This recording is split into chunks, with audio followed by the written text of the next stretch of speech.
Hello everyone, welcome to Aptera Owners Club. I've been wanting to make this video for a while because one of the more common comments when talking about Aptera is that people believe that it is a scam. And it's so commonly seen in the comments and other when Aptera posts something on social media and people believe it's a scam. So what is a scam? A scam, according to the Cambridge Dictionary, is an illegal plan for making money, especially one that involves tricking people. All right. So, I mean, before we get into that, let's understand that a scam is different than a high risk business proposition. A scam means that the people that are running it know that it is going to fail, or the thing that they're proposing does not work, and they're just trying to take people's money to enrich themselves despite knowing that it's not going to work. That's the business endeavor is not going to work. That's different than doing something that's high risk that may not work even though you are honestly trying your best and it doesn't fail. And there's no doubt that making a new vehicle and starting a company is a high risk endeavor. And that's why the the possible investment return for Aptera is high because it's high risk. So usually high risk investments have high returns or theoretical high returns, but they also could have zero return if the company fails. And so if there was low risk of it failing, then the upside of the investment would be pretty low. And so as an Aptera pre-order holder, and as well as being an investor, of course, I believe that it's not a scam, but I don't have any delusion that it is a very safe investment. It's not a safe investment. It's a very high risk investment, but that's why the potential reward is high. And if you want to kind of know more of my thoughts about that process, there is a video called Aptera Might Be the Best Investment Opportunity of Your Life. And it goes through the reasons that I believe it's going to succeed, but understanding that it's a high risk investment. If you are investing in Aptera thinking that it's a sure thing, that is not realistic. It is not a sure thing. If it was a sure thing, that's like a US Treasury bill. I mean, that's pretty much a sure thing. But that's why the returns on a treasury bill are like 0.02%. It's not very high because it's so safe.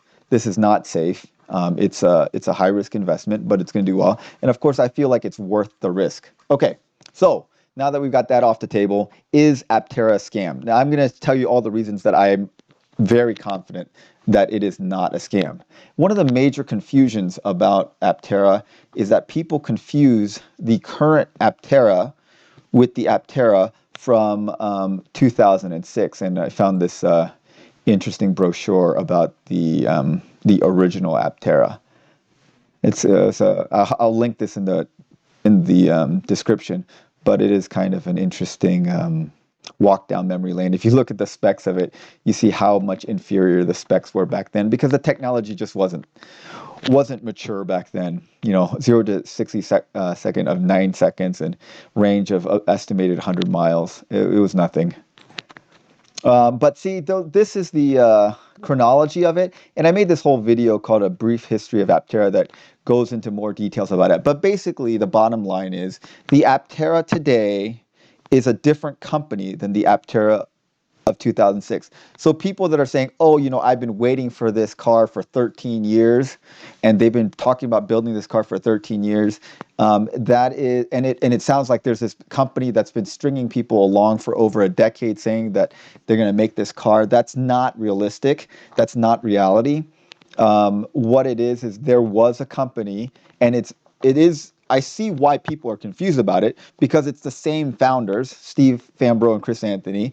The name is the same, Aptera, and the vehicle is, the shape is the same, the technology underneath it the same, but the idea behind the company is the same. So it's very similar. However, that company went defunct in 2011. And for the reasons detailed in this video, the bottom line is they hired some outside leadership out of Detroit. They had a difference in the way that they wanted to pursue development of the vehicle. They kind of gave up on development of the vehicle and pursued the production of a four-wheeled vehicle in order to try to get a Department of Energy loan, which did not work out. They ran out of capital and they liquidated the company. And basically they shut down in 2011. So from 2011 to 2020, basically the technology was dead. It was sold to a Chinese company. The technology and the intellectual property were sold to a Chinese company. And then back in I think late 2019 or early 2020, Steve Fambro and Chris Anthony bought back or somehow reacquired the intellectual property from this Chinese company and restarted Aptera. So it's a different company. So the people that are confused, they just need to watch this video. It talks about the differences between the two companies. They are two very different companies. Okay, so the other thing is people compare Aptera to Elio Motors, and Elio Motors is a scam. It's pretty clear that it's a scam, and there is a video called Why Aptera is Completely Different from Elio Motors. I'll link this in the description too. That tells you why it's very different. And it's very clear for anyone that's been following Elio Motors and has looked through their SEC filings that they are a scam. Okay, so the other thing that, you shouldn't confuse the two. The two are completely different. The other thing that makes me pretty sure it's not a scam is that people that are in the industry and know the insides and outsides of the industry have invested in the company and are on board with the company. So we know that Steve Fambro and Chris Anthony talked to Monroe and Associates very early on in their production cycle so that they would get Monroe and Associates input on the production, on how to design the vehicle for lean production. So Monroe and Associates is a lean production consulting company. They've been around for a long time. They're quite well known and well respected in the industry. And they're basically in the business of helping people design things and streamline their manufacturing. So if Aptera was a scam and there was no intention of actually producing a vehicle, but rather just tricking people out of their money, why would they get in with someone that is a manufacturing consultant? Now you could say they consulted a manufacturing consultant to give the illusion that they're going to do that, and that's we'll go into that a little bit later. But then the question is why would someone like Sandy Monroe, who knows that, why would he invest his own money in the company? So this is a guy that is about manufacturing. He's talked to the company. He knows more about the company than we do, and he has expertise in that area, and he invested his own money in the company. And here are his actual thoughts about the whole thing. So much for giving us a quick tour of the vehicle, and wish you all the best in 2021. So, and I think you probably don't really need it because I think your vehicle is really hot, especially the black one there. Thanks, Andy. Thank you. Have a happy holidays, everybody. All right. So basically, it shows that if you look at this, this was an article back from February of 2021, and they talk about how one of Aptera's leading backers is the design team at Monroe and Associates. And then if you look at this, they raised $4 million in Series A, including Sandy Monroe. So Sandy Monroe is one of the private investors in the company. So, okay, that's reason number 3. Now, the rest of these reasons has to do with a concept in evolutionary psychology and in game theory called costly signaling. And what the idea behind costly signaling is that you give signals to other people to show that you're honest and trustworthy, and just saying things like talk is cheap. That's what people say. And if you give signals that are easy to produce, that don't cost you anything, then people can't trust those signals very well. But if there's a thing called costly signaling, is if the signals cost you a lot of money or a lot of resources, or it costs you something, then it's more likely that the signal you're sending is true. So that's the whole idea in game theory. It's a idea called costly signaling, and it's involved in like evolutionary psychobiology, of like how peacocks spend a lot of like male peacocks spend a lot of resources making those giant feathers to show that they're fit, and it costs them a lot to make those feathers. It makes them slower and more easy to catch, and it's a lot of energy expenditure on their part to do those things. So you can't fake it. You can't fake costly signals. That's the idea in game theory, that costly signals are a statement of a true intent. All right, so what are the costly signals that Aptera has been sending out? Well, one is they've hired Pablo Ucar.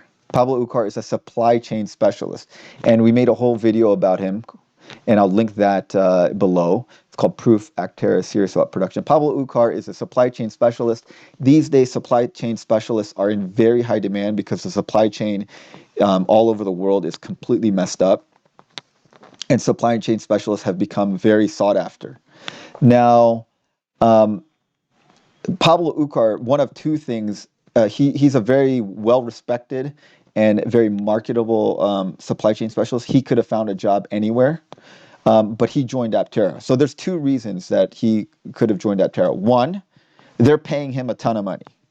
So if they're paying him a ton of money, then, and this is a scam that Steve Fambro and Chris Anthony are running to make money for themselves and to steal money from investors, why are they sending all their money to Pablo Ucar?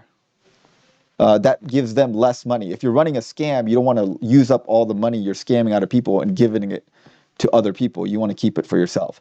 So that's one option. The other option is that Pablo Ucar is getting a lot of shares, stock options in the company, which I think that's what's happening, because I don't think Aptera has that much cash. They can't afford to pay him as much as he would get at other companies. And Pablo Ucar has looked at this company and decided, yes, this is a company that's going to make it. I could make more money at another company, but I believe in the mission of this company, and I believe that we can bring this car into production, and I believe my stock options are going to be worth a lot of money. So here's a guy that understands supply chain, understands manufacturing, and either he's getting paid a lot of money, in which case Steve Fambro and Chris Anthony are running the worst scam possible because they're giving all their money to another guy, or two, he's looked at it and he's realized that this is a company that he thinks is going to succeed, and he believes in the mission of the company. All right. Other thing is we know from their latest ambassadors meeting that they're planning on hiring 150 engineers, and they've hired 20 already on top of the engineers that they had. So 150 engineers is not cheap. That's a lot of money. These are engineers that they're going to help with the beta builds and to ramp up to manufacturing. So if you're running a scam and you're trying to keep money for yourself, why are you hiring a bunch of people and using all your money to pay these people? Then you're running the worst scam in the world, because at the end of this thing, you have no money left because you've paid out all these other people that you've hired. And so you've worked really hard on scamming people out of money only to give it away to your employees. Okay, that is also costly signaling. Also, they've rented an 80,000 square foot building. This is not cheap. They've rented this building near San Diego County. If you know anything about California real estate, it's not cheap, and this is costing them a lot of money to rent out this property. So unless they're planning on using this expensive property to actually produce the vehicle, they're just throwing other money. So they're scamming people out of money, and they're sending it to the owners of this building. The other thing is, if you look at the SEC filings, which is we talk about in this video here, if you look at the SEC filing from January to June of 2021 and 2020, they've paid their executive officers a total of $230,000. So their executive officers include Pablo Ucar, their CFO, who is named Janie's Burlingame. They have like 6 or 7 executive officers, and they've paid them a total of $250,000 over the course of about a year. That is not a lot of money. They're paying their executives very little money. So what that means is that they're probably paying themselves nothing. It's very likely that Steve and Chris are paying themselves nothing. They're working for free because they're not paying themselves this money. Because if they were paying themselves this money, then does that mean that like the chief marketing officer, Sarah Hardwick, is working for free and Pablo Ucar is working for free and their CFO is working for free and their financial vice president is working for free? No, those people are not working for free. They're absolutely not working for free. I'm sure they're not getting paid top dollar because I think they're getting stock options because they believe in the company. But this amount of money is not enough money. I think there's like to pay themselves any money. I'm fairly certain that based on their SEC filings, Chris Anthony and Steve Fambro are working for free. So they're not paying themselves any money. That's in stark contrast to Elio Motors, where Paul Elio is paying himself to the tune of like $300,000 to $400,000 a year, and he's been doing that for like 7 or 8 years. Steve and Chris are not, I'm pretty sure, not paying themselves any money, and you can't really lie on these SEC statements because lying on these SEC statements is a federal crime. And you go to federal prison for federal crimes. And there's no parole from federal prisons. There's very little incentive for people to lie on SEC filings. All right, so Steve and Chris are working for either very little or almost no money. And there's another place in here, the SEC filing, which makes it sound like Steve, Anthony, and Chris Fambro are putting their own money into the company. That's very likely. So not only are they not paying themselves, they're putting their own money into the company. So essentially, they would be scamming themselves if this is a scam. All right, last reason. So they've hired their CFO, is this person named Janie's Burlingame. And if you look at her LinkedIn profile and her resume, it's quite impressive. She has a very impressive record.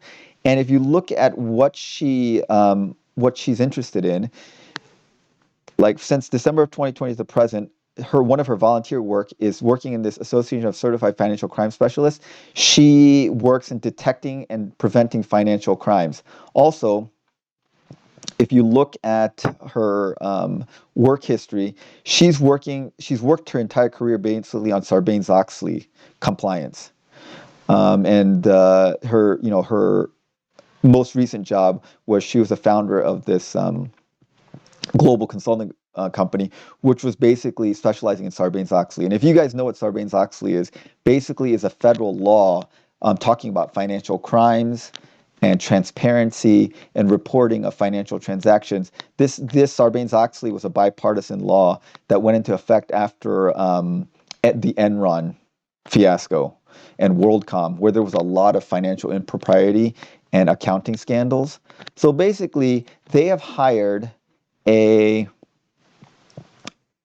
chief financial officer who's very well respected in the field and is basically specialized in financial crimes and accounting transparency and Sarbanes-Oxley compliance. So why would a person whose whole career is about detecting and preventing financial crimes and accounting improprieties join a company that's running a scam? Like, she knows the books. She knows what's going on. Why would she? And she has no vested interest in helping out these guys. She has no history with them where she would be willing to risk jail in her own career. No, she believes that this is an actual company, and they got her because she has experience in taking small companies public, and that is their plan. Their plan is to take Aptera public, and she has the experience and expertise to do that. And so she's looked at the company's numbers and looked at their business plan and thinks, yeah, this is going to happen. It's very likely that I can help them go IPO and I can help them be a successful company. And She is not, and her, like I said, her entire career is in financial crimes and Sarbanes-Oxley compliance and accounting transparency and having good accounting practices. So for all these reasons, it's basically impossible that Aptera is a scam. And if it is a scam, it's the worst scam ever. It's like the most poorly run scam ever in that Steve, the two founders, are basically paying themselves nothing, investing their own money into the company, then spending all the money that they're, quote, scamming people out of to pay professionals that are in manufacturing, like Monroe and Associates, Pablo Ucar, and then hiring people that are financial crime specialists to look at their numbers and be their CFO, and then spending money in hiring engineers and renting out, leasing out production space and signing supplier agreements. It just makes no sense. These are all costly signals that cost them a lot of money and a lot of resources that go toward proving that they are serious about moving into production. Now, does that mean that 100% they will move into production? No, it's a high risk endeavor, and they may fail, and things may not work out even though they try. But it's very clear that it's not a scam in that they intend to go to production. They want to go to production. They're doing everything they can to go to production and to deliver a vehicle. It's not a thing where they know it's not going to happen and they're just taking people's money. That's 100% not what's going on. All right, so tell me what you guys think about this. Maybe you have different thoughts about it, but yeah, I welcome your comments below.